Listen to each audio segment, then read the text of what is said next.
Welcome to the Be That Healing Girl podcast. And today on this episode, we're going to talk about how to stay grounded when their mood or distance triggers your anxiety.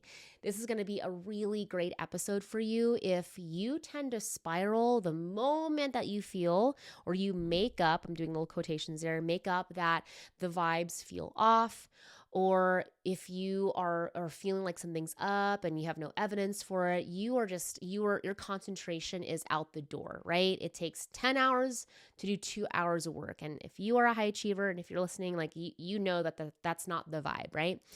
Or really you tend to only feel good based on them.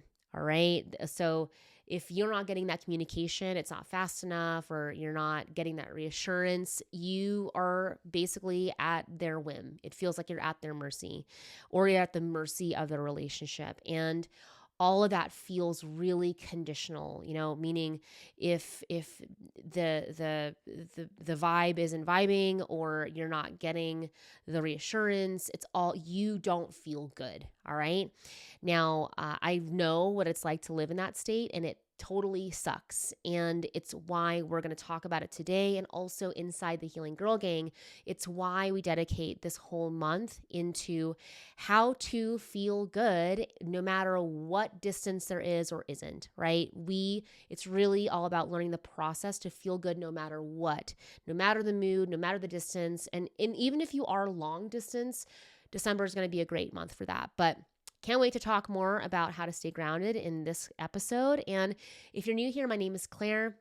I'm a relationship coach, and I love helping high achievers who, while you are doing so well in your career, climbing the corporate ladder, you've got some letters behind your name, successful career with your business, whether you invest in real estate or you're in finance, all of those are included, and you've got the receipts to prove it, but you are really pushing the edge of your sanity. I was thinking about this today. Like, it can really feel tenuous, that the sanity or the lack of sanity that we can feel when our anxiety is triggered. And it can be something as small as they haven't responded back in 5 minutes, or it can be as big as actually you're in this cycle of fighting, or they pull away and you feel like you have to chase them, and all this whole cycle. I know it, front, back, side to side.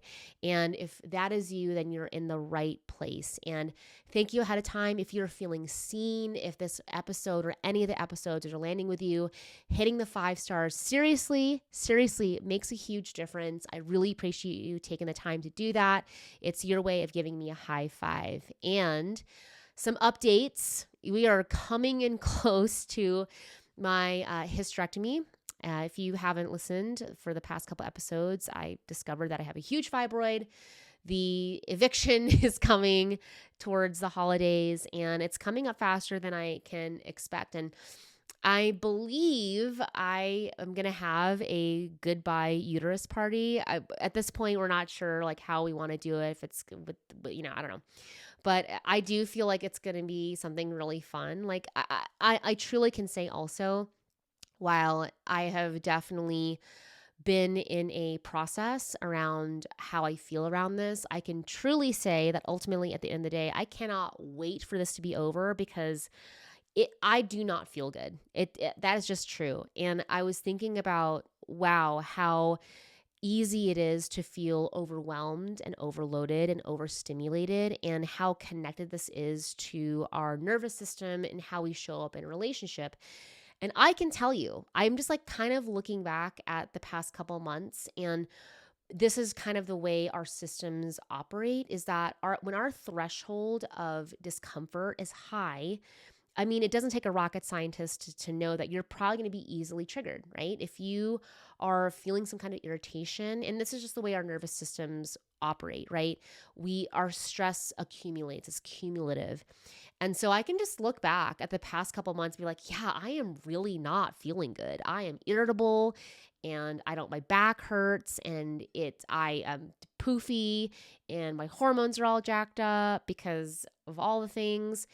And I just know that once I get through this initiation, which is, I love saying that word with big processes, because this is an initiation. Like instead of kind of going softly into the sunset, into menopause or, that process, I'm like, and this is also like typical my style. I'm just going to go barge through the door and go right in there. But what I've noticed is that because my threshold and my this kind of constant sense of discomfort and irritation, I have been a little bit more prone to being edgy. And I have, knowing that around, I'm so grateful for all the work that I've done and continue to do, which is, oh yeah, well, this makes sense because my body hurts and it's not anything I can control. And I also want to say that I've been leaning into how can I reduce the load as much as possible. So like, even if you can see me on YouTube, I'm wearing cozy clothes. I have no threshold or patience for clothes that are restrictive or make me feel irritated or there's a tag on it. No, no, no. I'm reducing my overall load because it matters to me and how I feel. It matters to my relationship. So I know those things seem small, but they actually do matter. So I have been really taking more time to consider like, okay, what am I wearing? And like, how can I feel really comfortable in my body? How can I stick to a routine that I know? I mean, these are all pieces of self-soothing that a lot of us overlook. So just getting ready for that, I just wanted to share a little bit of my routine and how do I decrease my sensory overload and be kind to my nervous system, because I can tell you, like, the first person that can tell that I'm overwhelmed is going to be Craig. He can know right away based on my reactions, and I can watch it for myself too. So just a little update on that. And I was also thinking about a celebration that I want to bring to the table, which is my client in Australia, down under. I can't remember who taught me that, but like it's about, instead of saying ER, it's like AH. So instead of saying butter, it's like butter. Or nar. Anyway, I can't help it. Like, she's so cute. Anyway, my Australian client, which by the way, like I think my one-on-one clients are just so freaking awesome, period. But what I love about this client is she gets up before work, like at a really early time. Also, my Hawaii client does as well. And I'm just like so blown away at how committed these women are. And one thing that I've seen her bust through again and again is because she's so willing to show up for herself. She just started dating again, and these old triggers that will just kind of sneak up on us. Well, they're not even sneaking. They're just kind of dormant, I would like to say. But she's so committed to showing up for herself, and she's navigating some really things that would have taken her out of the game right away. And in these old patterns of feeling attracted and losing herself, she has not been doing that. And it's so impressive. I'm so blown away with the commitment, and not just like commitment. What I really know in healing an anxious into a secure attachment, it takes recommitment. Like, it's not like you do an exercise once a week or even a couple times a week and like you see a result. No, it takes actual recommitment on a daily basis. And so so freaking proud of you, down under, and I just can't wait to keep it going with you. So super exciting things, and let's get into it. All right, let's talk about how to stay grounded no matter their mood, no matter their distance. I also feel like this is a great episode if you are also long distance. If those of you who know, Craig and I started off long distance-ish in Denver. I lived at the very bottom. His joke was I lived in Arizona. So I lived at the very bottom of Metro Denver. He lived in Boulder. And so if you're not familiar, like, Boulder is not close to Denver. It is from Denver downtown proper. It's about 20 minutes. So it was probably about a 75-minute drive, depending on traffic, right? 55 minutes if there was no traffic, 5 o'clock in the morning, 9 o'clock at night kind of traffic. Or usually it was like about a 75-minute drive. And one thing that I know from being long distance, and then also Craig was a little avoidant and I was a little anxious, Sasha a lot. And there's a couple of things that are operating, right? And so if you want to stay grounded, one of the big pieces is, I believe, is awareness. So that's kind of the first step. And for me, at least, I definitely had a deeper fear that if I was truly myself, All right. If I was truly myself, that just wasn't like good enough. I couldn't just be in the relationship. I felt like I had to be doing something. I had to be a good girlfriend. I had to perform being a good girlfriend. And what I kind of know happens with that, and a big mistake with anxious attachment, is that when it is not your job to make them closer, whether they're feeling emotionally distant or they're physically distant. And if distance triggers your anxiety, there's really a crossroad where we can choose to react from our fear, or when we're regulated, the other choices to respond. And that's not always easy.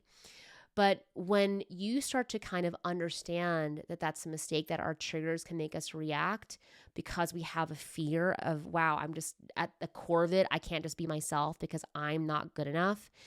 And when we kind of get, I would say, strategic, um, and I would say when I get triggered, okay, this is just kind of what I do. I get really strategic. I kind of go into this, like, I don't know, flow chart in my mind, right? And I can call myself out when that happens. And when we are spotting those or looking, typically like hyper focusing on the flaws or problems to solve, what tends to happen is we are prioritizing predictability. Like, we would rather have predictable love than a a how do I want to say this? We tend to want predictable love versus outsmarting or softening or being gentle with being present. And when we think about, we are trying to create predictability. I even have another client where she has a lot of expectations. I'm sure you might be relating to that, where she has a lot of expectations around the relationship. And in order to kind of mediate the discomfort of the middle, there's a lot of trying to outsmart or outwork, right, to get to safety. Now, when I think about staying grounded and feeling really safe within the relationship and within myself, the key piece here is that when we're using a system that isn't at the core of what's going on, right? So when we aren't grounded, we tend to be overthinking. We're trying to figure out what's going on. We're trying to out strategize. We're trying to look for the flaws of what's not working. We want to get our expectations met. We want predictability. And so we either try to outsmart it or outwork it. And if you're an overachiever or a high achiever, we're doing both. We're trying to outsmart and outwork, right?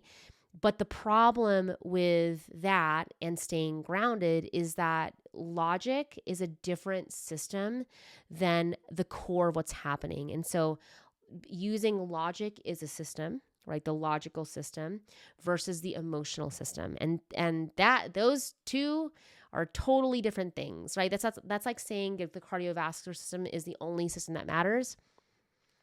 Have you seen a pulmonologist? I mean, have you talked about the nervous system? Have you talked about the circulatory system? I mean, yes, the heart's important, but also there are other systems at play and they all work together. And so really the big problem is that if you are a high achiever, are used to working hard, you're used to grinding, you're used to thinking using logic to pass the bar, to make the thesis, to figure out the market, right? That is a different system than the emotional system. And what makes it what makes us more well-rounded and what can also make us feel one-sided is we tend to double down on the logic, right? So that's where the spiraling can really start kicking on, right? We're like, okay, well, I'm going to double down on figuring out what's next, figuring out what to say, figuring out how to plan this conversation the best. What's the script in my head? And instead of doubling down, right, my invitation would be like learning how to work with a different system. So one way that I like to talk about these different systems is, okay, so let's say our end goal is to feel warm, to feel cozy, to feel safe, right? So I was kind of thinking about this analogy around a fireplace versus an HVAC, right? So if our end goal is to feel warm and to feel cozy and to feel safe in a relationship, the fireplace is like our trigger system. It's like the anxious attachment. So yeah, you could technically, you're in a house, like an abandoned house, like you could build a fire, right? But you could just put some kindling down and throw some gasoline on it, and it could be fast, right? You could just put some lighter fluid on it. It's also going to be like dramatic, right? Like you're gonna like light it up. And I don't know if you've seen your anxious attachment lit up, but a good hallmark is the overreaction. Something small happening, and the size of the reaction is a hallmark of a dysregulated system, or a system that's activating into anxious attachment. And okay, going back to feeling cozy, and yeah, you could light a fire, and that might solve the problem in the moment, right? But what if there's no fireplace, right? And a lot of times too, if we're tending a fire, right? Again, that can feel like chasing our partner or asking for reassurance. The problem with like using that system and that fire is that you have to constantly feed it. Like one of my favorite shows with Craig when we first started dating was Naked and Afraid. And one of the big tasks, if you have a fire, is you've got to feed the fire. You've got to tend the fire, right? And so you have to be by the fire. You have to feed the fire. You have to lay by the fire. It's kind of constant. And when I think about, oh, that was like a really great way of thinking about our trigger system, right? And this is also why maybe you want that reassurance, and they're giving you reassurance, but it's not lasting, right? You kind of constantly have to get that reassurance because you're feeding that fire system. So we got a fire in a house, which, like, let's just say it doesn't have a fireplace, versus an HVAC, right? Central heat. Right? So I don't know much about HVAC, but it's complex, right? There's different ways the air is blowing, and there's a thermostat. I couldn't tell you like the first thing about HVAC, but I can tell you it's complex, right? It's also slower. It's not as fast and as immediate as a fire, right? Like you could just put a bunch of paper and throw some gas on and light a fire up, and like technically, could you get warm? Sure. But HVAC is complex, it's multi-layered, it's multifaceted, it's slower, right? You can't just crank it to 90 and expect it to be 90 right away, right? And also HVAC, it's usually central air. It's not just heat, there's air conditioning, right? And it requires patience. I used to live in Virginia, and if you kicked the AC to like 65 on a 90-degree day, you could freeze like the swamp cooler. That could happen. And it's the same thing with like an HVAC. You can't just kick it to a high or kick it to a low. It's going to screw up the system. So I think that's a great way of like, how do you stay grounded? First of all, it's understanding the fire is so temporary. Yeah, you might get that reassurance because you begged for it, or you're like, just tell me for the 15th time. But that's also why it doesn't, you have to tend that system. You have to tend that way of operating. But when you actually learn the multifaceted complexity of a different system, which is our emotional system, which is like HVAC, right? It's multi-layered, it's multifaceted. It takes patience and attention. It takes practice. And not just from a logical standpoint, from an intellectual standpoint. You have to practice working through and feeling and having dialogue with your emotions and being in good relationship with your emotions. Because once you understand that system and you can feel it internally, you stay warm forever. Your relationship will feel warm and cozy and connected. It's also, when this episode drops, it's wintertime, it's the holidays. So yeah, this is understanding your emotional system and your subconscious system is so important. It's pivotal. And it's also what we do inside the Healing Girl Gang. This week is a really great week because we have implementation day, which is literally the how-to, the actual tool, the strategy to navigate that distance with your partner and feel good no matter what. So super excited for that. Sending you all tons of love. Mwah.